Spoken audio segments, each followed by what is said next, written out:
welcome to another one of these live sessions. Tonight we're going to be talking about how to develop a left foot pattern with the hi-hat to keep the interest in there. Okay, so first of all, welcome to any new members that are on.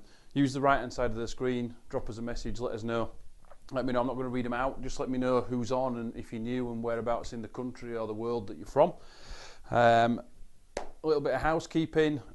If at any point the screen freezes, then you just pick that up, just refresh that, and that'll start to come back together again. It's nothing to do. We can't do anything at our end about that. It's just the internet connections and things. So, just refresh that, and really, get your questions ready. Get your pens and paper so you can write some ideas down.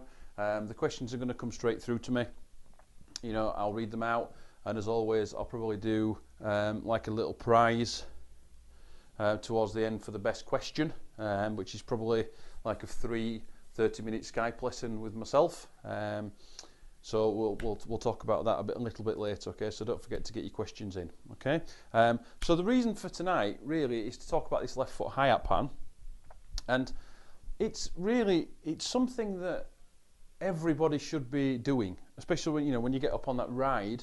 There's a big hole in your playing. Now, the way that it was explained to me is that if you've got a film that's got a main actor in it, this main actor is the first person that you see and is in it all the way through, and then all of a sudden he disappears and some other actor comes in and takes over the storyline for a few minutes, and then he disappears again, and then the original actor comes back. The kind of film doesn't make any sense, okay? And that's exactly the same when we play a groove and when we're trying to lock in. The hi-hat's the first thing really that's in there. It's in there all the time. So we're playing away on the hi-hat, then we go on the ride, and the hi-hat disappears. And then we play on the ride for a couple of minutes, and then the hi-hat comes back again. It kind of disjoints the groove a little bit. So we need to just make sure that that's staying in there. And the idea is that I'm going to give you some patterns. Yeah, some of them will be very, very, very, very simple. Some of them will be a little bit more advanced. Just take what you want, what you can use at this moment in time from the lesson. Any questions, get them in. I'll do my best to demonstrate as much as possible. The questions can be based on anything. We've had head questions and drum questions and all sorts of things. Okay, so just drop a message, let me know that you're on there and where you're from. And I say the best question again we'll go through, and we'll just give away the free Skype lesson, which is just one-to-one over the internet with myself. Or if you're local to here, then you can always come into the studio and have a one-to-one. That'll be a 30-minute lesson. Okay, so let's crack on. Okay, the first way to get this to work is the easiest of the easy, which is to get the left foot working. Now, it obviously may need a little bit of independence, yeah, but if we get the left foot working just on 2 and 4 for now. Okay, so we'll play the groove, just an 8th note groove, and we'll play the hi-hat with the snare drum on 2 and 4. Okay, so as simple as that. Okay, let me show you what that sounds like, just nice and slowly.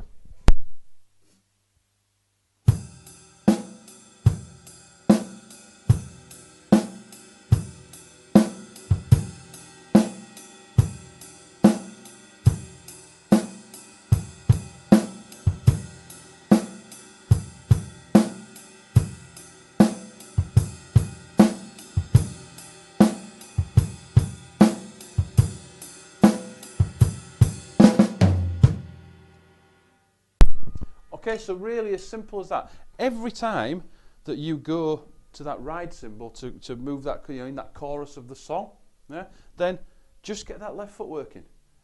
And it will automatically then start to work. At some point, the muscle memory and the subconscious side takes over, and that will just automatically start to happen all by itself. Okay, so that's getting it going on 2 and 4 with the snare drum, yeah, which can be a little bit of an issue when we start changing the bass drum pattern a bit, but it shouldn't line up with the bass drum. Okay, it's going to line up with this left hand here. Okay, so no matter what happens down there, there should always be a space here. So for example,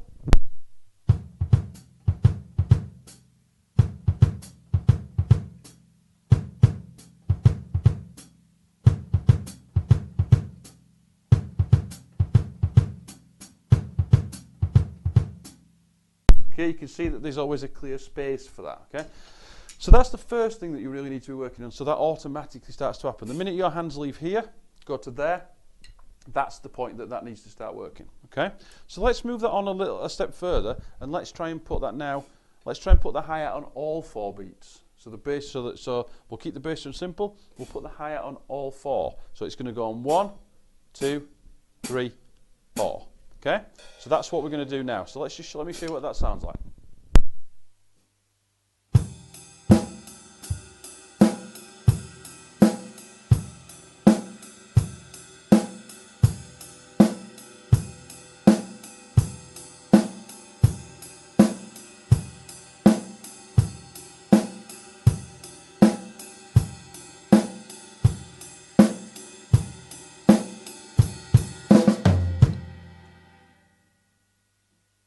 Okay, so that's putting it on all 4. Now, again, there needs to be a little bit of independence going on, because when we start to move the bass drum, then the foot's got to sort of keep ploughing through on that 4. Okay, so an idea to get that working would be to get the 4 going, and then just gradually increase the bass drum. 3, 4. 1, 2, 3, 4. Now change. 1, 2, 3, and 4. 1, 2, 3 and 4. 1, 2, 3 and 4. 1, 2, 3 and 4. 1, 2, 3 and 4. 1, 2, 3 and 4. 1 and 2, 3 and 4. 1 and 2, 3 and 4. Okay, and so on and so forth. Yeah, so on and so forth. Yeah, okay. That's the first thing that you want to do. Now, the idea behind that then would be to try and push this side, push your right side as much as you possibly can without it affecting the left side. Okay, so the best way to get this working is to really plant your hands and keep your balance. Okay, I've got a question about balance in a minute, which I will answer. Okay, is to plant your hands on the snare drum and get a balance point so you're locked in, and then just get the 4 going and try and do as much as you possibly can with this bass drum without it affecting the 4. Okay, let me show you what's that like.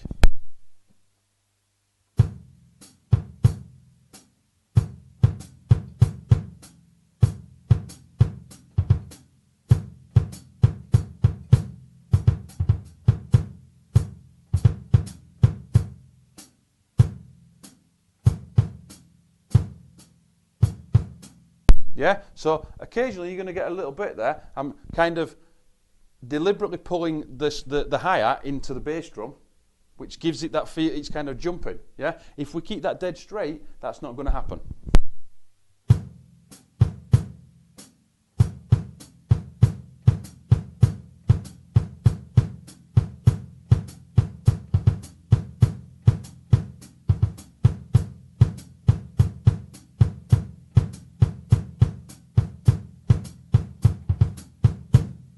Okay, so you can see that time then that I deliberately tried to keep that really straight, did a little bit more with the bass drum, and it didn't affect it. Okay, so then we've got to add the hands in the top of that as well.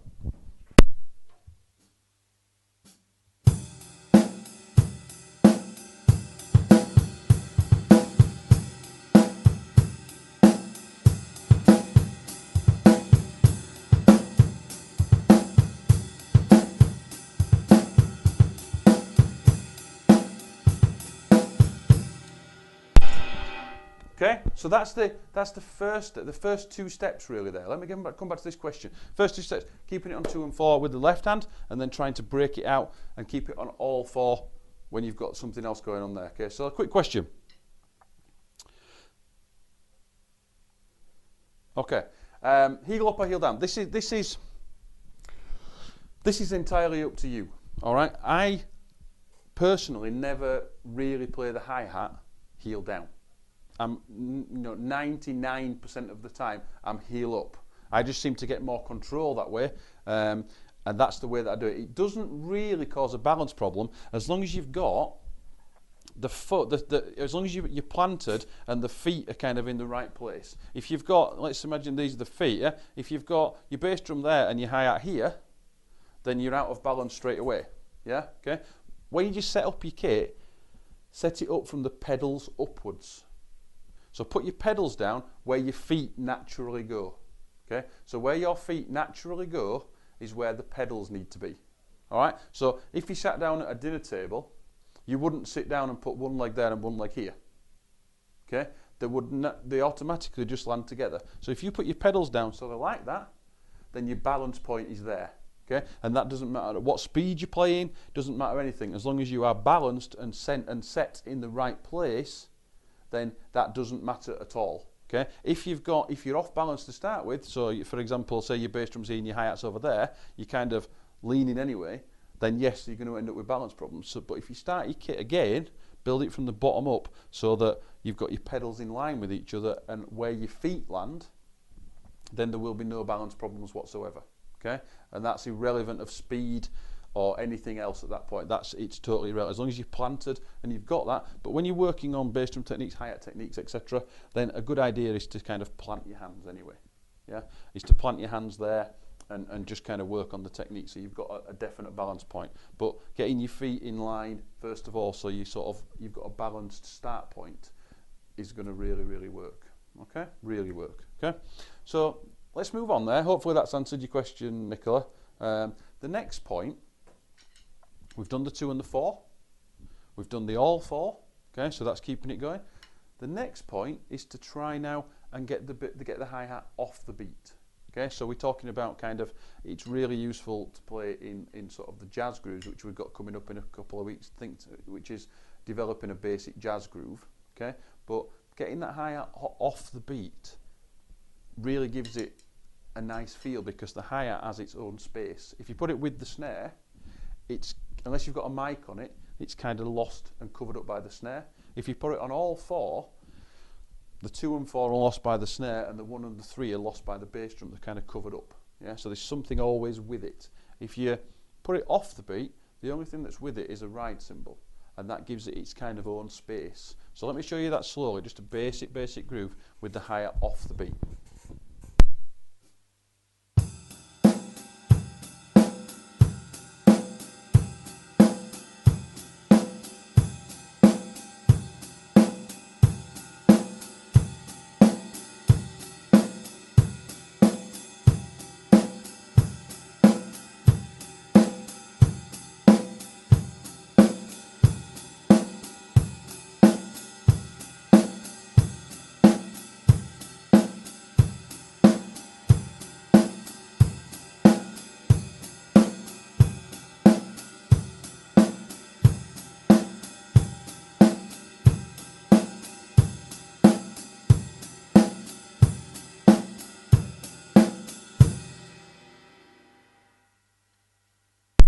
Okay, so there it is, sort of off the beat. 1 and 2 and 3 and 4 and 1 and 2 and 3 and 4 and 1 and 2 and 3 and 4 and 1 and 2 and 3 and 4 and, yeah, okay. So you should be able to hear that now in a different way, that it's got its own space. Yeah, it's got its own little space in there to live, so it can be heard better. And especially if especially if you've got quite a lot going on, you've got quite a heavy groove going on, it's got a space there just nicely on its own, especially if it's mic'd, then it's going to really kind of start to cut through. Yeah, but it's the same kind of principle you would get in a kind of basic jazz groove, which we're going to touch on in a couple of weeks. Yeah, which is the most important part, is keeping the hi-hat off the beat.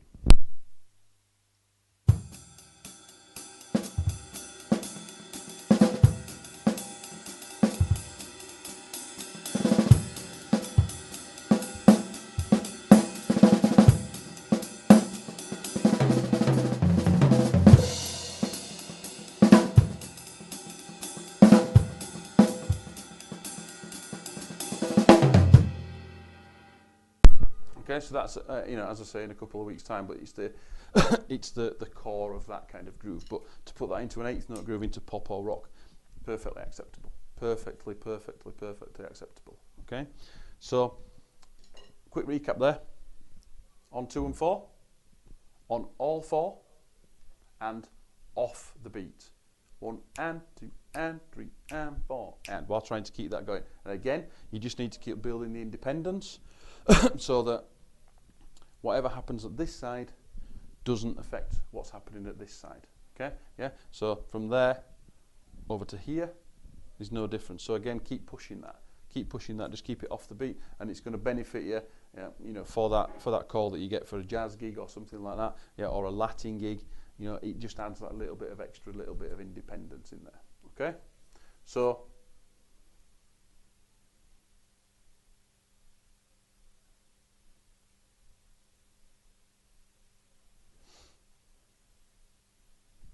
Okay, I'll come back. I'll actually answer that one now.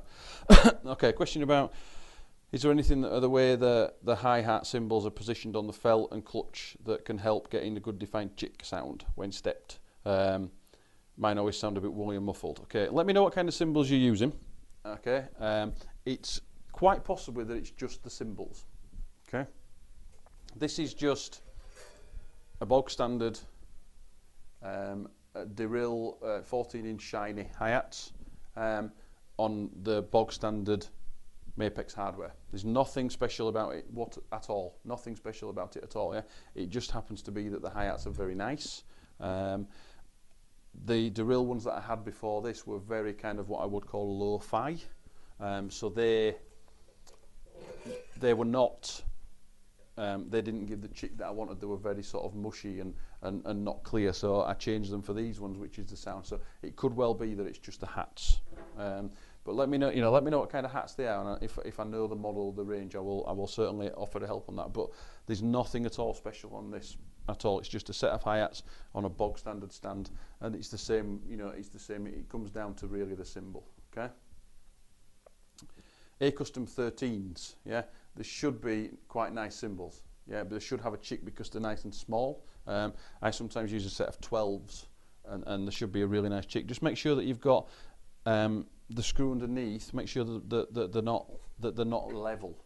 Okay, so when you close them, they don't close together. They close at one side first. Yeah, like that's closed now, but there's still a gap. It's closed at the back, but there's still a gap here. Yeah, if you close them dead together, bang, then the air's trapped inside them, and that's when you start getting cracked cymbals and things. This way, it touches at one side, forces out the air from that side. Okay, so just make sure that you've got that as well, so you'll get that sound. It may be that they're totally not flat, and it's normally the screw underneath that you move. They're normally totally not flat. The air will be trapped inside, and they'll kind of stop the resonance. So just make sure that the bottom one's slightly offset to the top one, and then the sound should come through. Okay, hopefully that's answered that one. All right, okay, another question.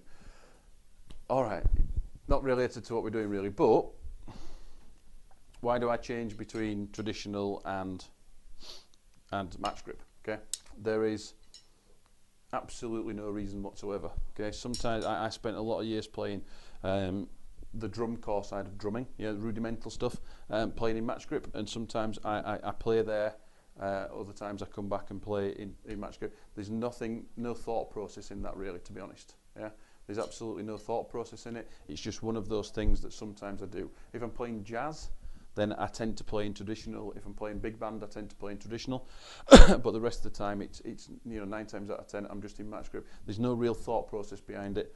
It's just that I can play in both, and sometimes it just slips into it. But there's no master plan behind that at all. Okay, so let's move on a little bit. So we've got again, 2 and 4, all 4, off the beat. Okay, so let's use the hi-hat to have its own voice. Okay, so here's a groove that I play quite a bit, a nice little disco groove.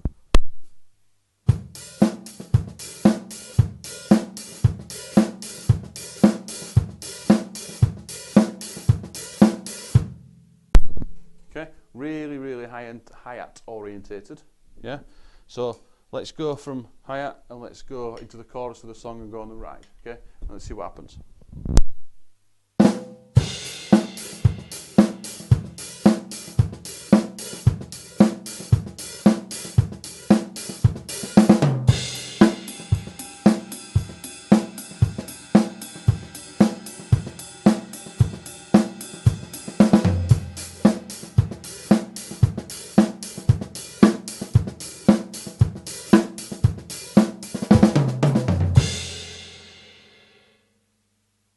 Okay, so as soon as you go on the ride, the whole thing's changed. Yeah, it's lost the kind of big lead actor like I talked about earlier on, which is the hi-hat. Okay, so let me show you. Let me do that again for you, and then I'll explain what I've done. Okay, let's see if this sounds. Let's see if this sounds better. Okay.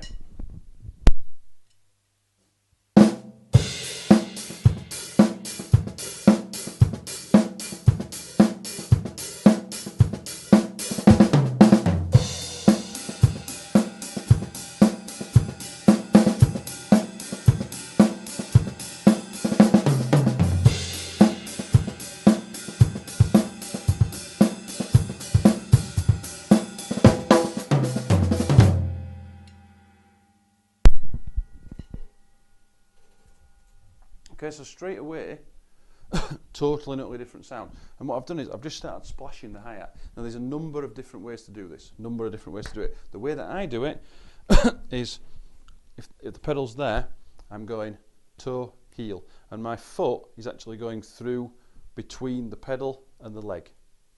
Okay, so and two, and one, and two, and getting the offbeat. So I'm striking it with my heel, top of the foot plate, and the rest of my toes and my foot are going through the space between the pedal and the leg. Okay, so it's a kind of big motion. That's where it's going. 1 and 2 and 4 and 1 and 2 and 3 and 4 and 1 and 2 and 3 and 4 and 1 and 2 and 3 and 4 and okay. So that's the motion that I'm using. But again, it just changes everything. Yeah, it changes the way that it sounds. It enables you to be able to get that same kind of disco feel going, and it gives the hi-hat a voice of its own rather than rather than the eighth notes. Gives the hi-hat a voice all of its own. Okay, so it's one of those ones where you need to practice it. Okay, you need to get that going, and then just start adding the bass drums in. So let me do that slowly for you.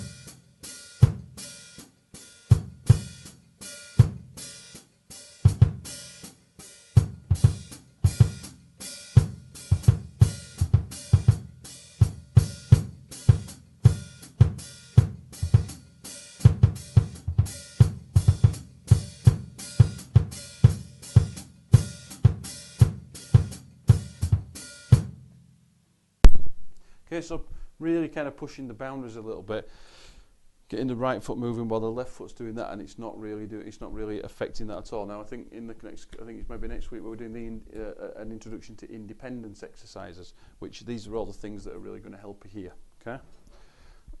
So that's kind of making that foot splash, yeah, and then putting it in every so often. So if you go 1, 2, 3 and 4, 1, 2, 3 and 4 and 1, 2, 3 and 4 and 1, 2, 3 and 4 and gives it the groove, turns the groove. I'll play the groove really straight, and I'll just have that little foot splash in, and you better hear that it gives it a totally different sound. Okay, here we go.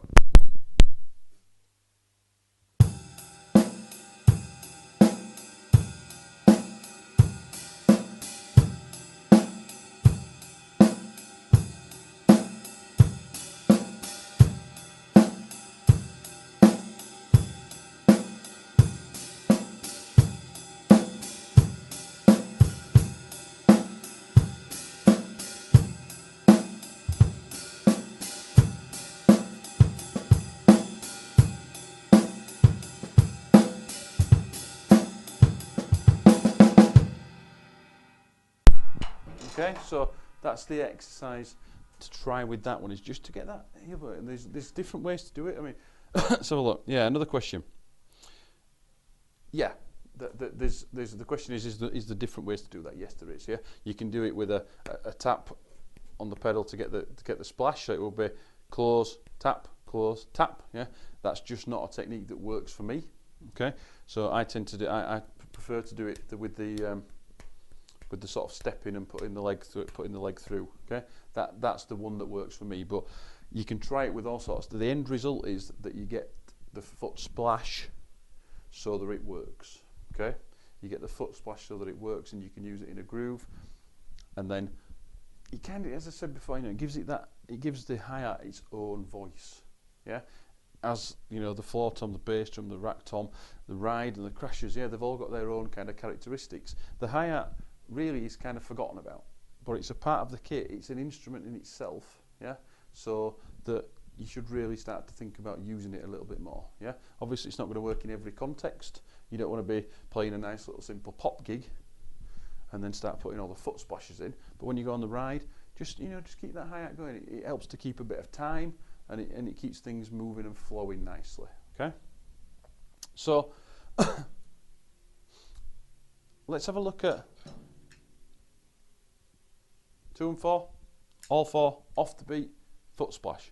4 different things so far. Write those down. Write those down. They're the things to be working on. I know we kind of fly through things a little bit quicker on it, but everybody's at different levels. If you want to go into that more of a detail like that, then it really needs to be kind of one-to-one things. But there's enough for you to work on now. If you're dedicated and you get away and practice it, then this stuff will start to work. Okay, this stuff will really start to work. Okay, so let me give you one final thing. Okay, and this is something that I got from a masterclass that I did actually with Keith Carlock.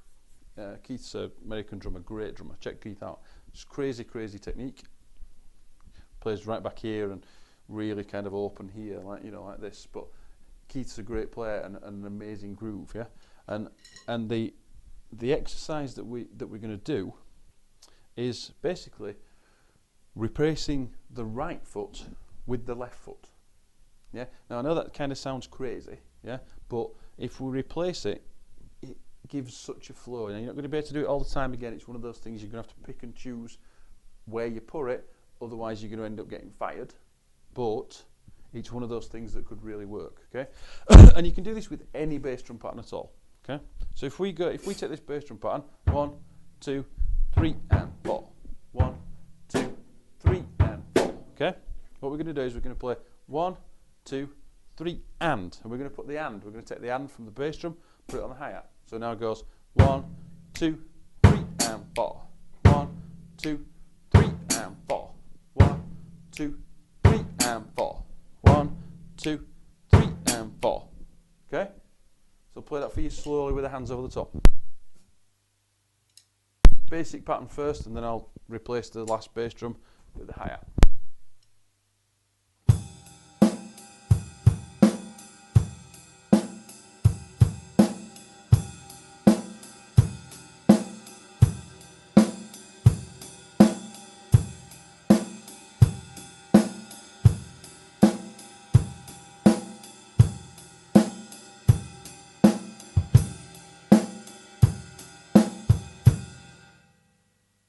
And that's now exactly the same exercise. No matter what you do, you can take a bass drum, as long as it's in the right place. You don't want to be replacing really kind of the ones that are on the beat, because they're the ones that drive the groove forward. But any bass drum. So let's take 1 and a 2, 3 and 4.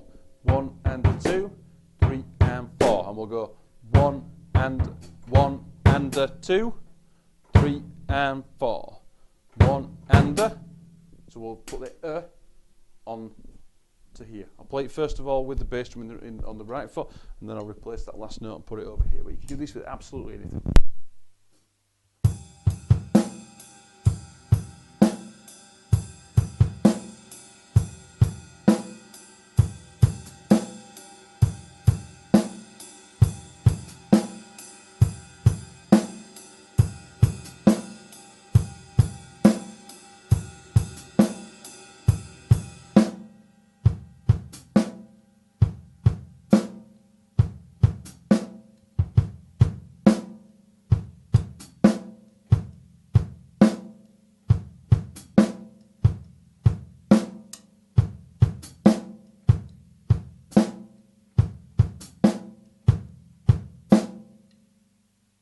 Okay, and then really anything goes from that point onwards. Anything goes, yeah. Okay, so let's have a look at this. Another question.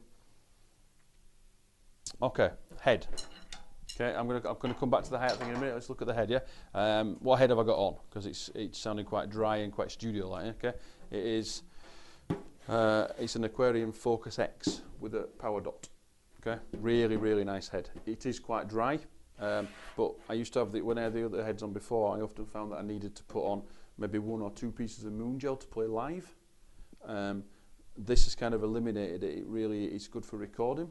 So it's quite dry for that, and also then if you've got a quite dry sounding drum for live, then you can add some sort of EQ to it as well. If it's too kind of roomy, then it's very difficult to add that afterwards. Okay, you can't really take the room out. It's quite difficult. So this is working really well. Yeah, it is quite dry, but all the heads, and we've got Super 2s on the toms. All the heads are much drier than the Evans that I was using before. Okay, but I'm kind of finding that these are working both sort of, you know, in the teaching studio, if I'm recording, and also live as well. They're working really well. I've been sort of around about a couple of gigs this week at Edinburgh. I was at Edinburgh on Friday and Leeds on Saturday, and it kind of worked for the room. Although the room in Edinburgh was probably the worst room I've played in ever. Acoustically, but it kind of still worked. I think if I'd have had the other heads on, it would have been an absolute and utter disaster because of the sound in the room. Okay, so yeah, so the Aquarian's Focus X is the answer to your question there. Okay, so replacing that hi-hat, anything goes. Yeah, pick your favourite pattern and just replace one of the feet, one of the bass drums, with a hi-hat. Yeah. You'll be amazed at what you can create. Absolutely amazed at what you can create. Okay, so here we go. I'm just going to play a few grooves, and I'm just going to put some odd hi-hats in there, and then you can see what that sounds like.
Okay, so you can hear that it really adds a little bit of extra to it. Okay, so be that drummer that stands out.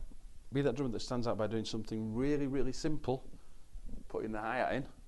Yeah, stands out from the crowd. So if you're playing, one of those gigs where there's a million bands on, and be the one that stands out. Really kind of focus in that groove and lock in that groove.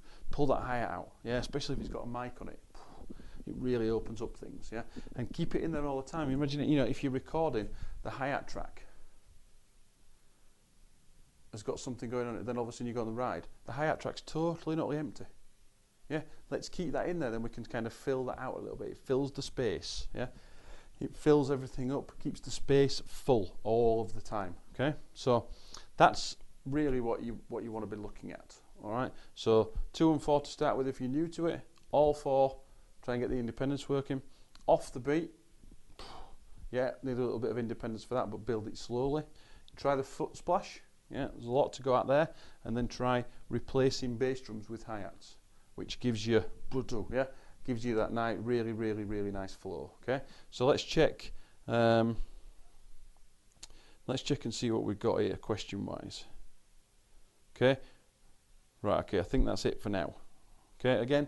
you know, spread the word, give me your feedback, any problems or anything like that, you know, drop me a line so I know exactly what's going on. I will pick a winner from the questions. We've had quite a few in from a few different people. Good news is on Wednesday we are doing a test with a live stream from New York. It's not going to be a public thing as yet, okay? But basically we're doing a live stream from Dom Famularo's studio through the Raw Studios TV website, and if that works, then Dom's going to be streaming some lessons as well.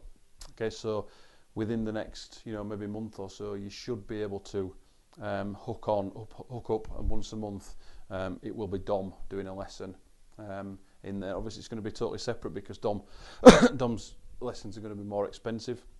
We'll work that into the site somehow, so you get a one-off pass for Dom's lessons. Don't miss them. The guy taught me pretty much how I play now. Okay, so the control and the technique and things is just absolutely phenomenal. So it's well worth doing it, and there's not many people that can say that they have a lesson with Dom Famularo once a month and get to ask him questions. Okay, so you know it's going to be absolutely fantastic. If you did that one-to-one with him, it cost you about £110, something like that, for an hour.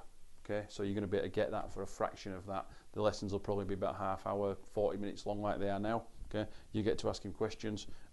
It's absolutely fantastic, and we're working on that as we speak. You know, this week we're doing some big tests on there. So you know, keep checking back for that, and I'll let you all know when that happens. Any more questions, get on Facebook or drop me an email with them in. I'll send a mail out later to say who's won the free Skype for the question. It's just a random thing. I'm just going to flip through the questions. I'm going to stop it, and whoever that is gets the Skype lesson. Okay, and it's as simple as that. All right, keep spreading the word, guys. We need it to keep growing. Yeah, it's growing nicely, but we're kind of getting the same people on all the time, which is good. We need a few more people. So you know, if you've got any drummer friends or anything, spread the word, get the word out there, and we'll keep it going. All right, guys. I shall see you next week for the next lesson. All right, take care.